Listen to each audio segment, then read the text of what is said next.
Hello and welcome to our edition of Eye on Africa here on France 24. I'm Clarisse Fortuné and these are the headlines. NollywoodWeek Paris is about to open its doors. More than just a festival, it's a platform for African filmmakers to shine on the international stage. And Acclaimed Senegalese actress and Malian Aïssa Maïga is lending her voice to this year's edition. Anger in Uganda as the president's son says he's holding Bobi Wine's bodyguard. The army general paraded Eddie Mutwe on social media, threatening to use violence against him. And jihadist violence is surging again in Nigeria's northeast. Over 100 civilians were killed in April. As Boko Haram and Islamic State regroup, the region teeters on the edge. The war isn't over, it's evolving. But first, time for cinema. Lights, camera, Lagos meets Paris. NollywoodWeek Paris is back for its 2025 edition, and this year the film festival is under the patronage of acclaimed actress and activist Aïssa Maïga. You have seen her in the films like Russian Dolls, Bamako, or The Boy Who Harnessed the Wind with Chiwetel Ejiofor. And we have the privilege of having her with us in a studio. Welcome, Aïssa Maïga. Welcome to our program. So as the NollywoodWeek ambassador, are there any films that you should recommend? Anything that stood out to you? I'm looking forward. Thank you for having me first. I'm looking forward to it because actually I think there's a lot of newcomers, a lot of new directors that I'm going to be discovering the work. And I'm happy to be, part of it, to be part of this global movement of Black and African filmmakers who have bold and cinematic films. So you've been quite vocal about pushing African cinema in Africa. So Nollywood is such a strong industry. Do you see other countries taking over the same global stage? I think South Africa is a big platform for African films and series. I've worked there with many so talented directors like Mandla Dube, for example, and they're people that the industry are looking at because we know that their next movies are going to be hits, probably. And also platforms like Netflix also have picked up on a lot of South African cinemas, that's right. So let's talk about another major event in the film industry. I want to talk about Cannes Film Festival, which starts on May 13th. And your latest film, Promised Sky, is to open the Un Certain Regard, which is a certain glance category. Tell us about that film. The film is directed by Erij Seheri, who's a Tunisian filmmaker. She did this film because she wanted to address the topic of migrants in Tunisia, which is quite something. And I haven't seen the film yet. I'm going to see it in a few days before we go to Cannes. But I haven't seen it yet. But what I can say is that it's a female-led film. I have two partners who are incredible, Deborah Nane and Laetitia Key, both of them from Côte d'Ivoire. And I play the role of Marie, who's a pastor. And I was picked very late, at a very late stage. And I had to become a pastor within 10 seconds. But it was... so we're looking forward to discover that movie, which will premiere, I'm guessing, during the festival. Thank you very much. Thank you. It was very nice talking to you, Aïssa Maïga. Thank you very much. Thank you. Now let's go to Uganda, where political climate is growing increasingly tense ahead of the 2026 presidential election. The head of the country's armed forces has confirmed the detention of opposition leader Bobi Wine's bodyguard, raising alarm among political opponents and human rights observers. Eddie Mutwe was reportedly abducted on Sunday by men wearing special forces uniforms. Our regional correspondent Juliette Montilli has more. Uganda's army chief Muhoozi Kainerugaba, who's also the son of President Yoweri Museveni, confirmed on X that he's holding Eddie Mutwe, the security chief for opposition leader Bobi Wine. In a disturbing post, Kainerugaba, who's known for his outspoken posts on social media, shared a shocking image. Mutwe appears partially undressed, with his head and beard shaved.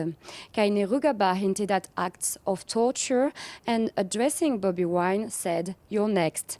Wine, a former musician turned politician, is the main face of the opposition against Museveni, who's ruled the country with an iron fist since 1986. He said the photo reveals, quote, "the level of impunity reached by the regime." He also announced a call to rally supporters, shortly after which soldiers reportedly sealed off his party's headquarters. Meanwhile, another leading opposition figure, Kizza Besigye, is facing possible execution on treason charges. With elections scheduled for January 2026, several observers have raised concerns about the crackdown on dissent in Uganda, a concern only reinforced by these recent events. Several state governors from northeast Nigeria are calling on government security forces to rethink their counter-insurgency strategy. More than 100 people were killed in April alone, and the threat is far from over. Fractured militant groups are adapting their tactics and exploiting weak regional coordination. The Lake Chad Basin has become a battleground once again. Laurent Bersécher. Faced with a resurgence of jihadist violence, several Nigerian governors are calling on the army to ramp up its security strategy. The recent re-emergence of attacks by the insurgents is a matter of serious concern, capable of undermining the successes already recorded in the theater of war. May I humbly suggest that the military should revisit its operational strategy so as to be more offensive. Last month, around 100 people were killed in jihadist attacks in northern Nigeria. The violence was mainly attributed to two groups: Boko Haram, a jihadist organization affiliated to Al-Qaeda, which regularly carries out attacks against civilians, and the Islamic State in West Africa, or ISWAP, which mainly strikes military targets. But northeastern Nigeria also faces a swarm of smaller armed groups and gangs, blurring the lines between terrorists and criminal activities. Many experts are now blaming the recent surge in violence on a lack of international security cooperation in the region and on the Nigerian government's failure to assert its authority in the country's north. There's so much that could be achieved with intelligence sharing, with joint border patrols, with even joint operations across the areas where these things are happening. It's very easy for one to start an armed group in northern Nigeria because the basic function of the state, which is the protection of lives and properties in the area, have been abandoned. After urging the army to step up security efforts, some governors also called on the Nigerian government to do more to tackle the root causes of violence by improving education, infrastructure, and creating jobs in the country's northeast. Nothing is lost, nothing is created, and everything is transformed. That could be the mantra for this businessman in Niger. He started his green cooperative collecting all forms of plastics to recycle. Those plastics are turned into long-lasting objects like school tables or bricks, avoiding regional pollution. Howell Gerard reports. Mohamed Tiassidi takes real pride in his sorting center of Dagamet, where he gives a second life to plastic trash that is polluting the city of Agadez. Here, 11 people are employed and hundreds have found temporary jobs collecting plastic waste and recycling it. The main goal is to turn the trash into school benches and make up for a shortage of traditional material that is getting harder to bring into Niger. But for city, business still hasn't kicked off. Unfortunately, despite everything we've done, there's still a lack of commands that will allow us to value those 130 tons of plastic waste that you can see over there. De valoriser les 130 tonnes de déchets plastiques que vous voyez là-bas. Pourquoi vraiment nous en appelons aux autorités? That's why we are calling the authorities and our partners to consider integrating our production, our recycled school benches in their commands. vraiment les tables bancs recyclées. Mohamed Tiassili hopes to strike a deal with the government to furnish dozens of schools in Niger, but hasn't succeeded as yet. However, the sorting center has taken some use out of unemployment. I learned this job right here. When I came to Agadez, it was hard to find a job. At first, it wasn't easy, but I finally handled the whole process. Today, I'm taking care of the newcomers' training. A few kilometers away, the Ibrahim Umaru Primary School receives local plastic-made school benches, a real benefit. Since the border between Benin and Niger is closed, the main road used for imports is no longer available. We're heavily supporting this local initiative to provide school desks. This is a solution for students still sitting on the ground. The problem is partly solved with the innovation of recycled plastic school benches. Before that, we were throwing plastic trash in the garbage. A solution that tackles the growing spread of plastic waste, which is so common across Africa. Now a bit of sport. The 46th African Men's Volleyball Club Championship is taking place in Libya after a decade without hosting any major tournaments. 23 teams from 9 African nations, including volleyball giants like Egypt, Tunisia, Algeria and Kenya, are taking part. For Libya, the event was more than just a sporting competition. It was a bid to re-establish itself on the regional and international stage after years of turmoil. Maria Sharfawi has more. Libya's courts are heating up as the African Volleyball Championships slam into action in the recently renovated Misrata International Sports Hall. After the previous success of volleyball in Libya at the national team's level, today we're seeing great progress at the club level. It's wonderful in terms of organization, the use of VAR, and all the available facilities that were not previously accessible. Everyone is praising this organization, and we're moving forward on a good path. During Libya's first civil war in 2011, Misrata was a major conflict zone.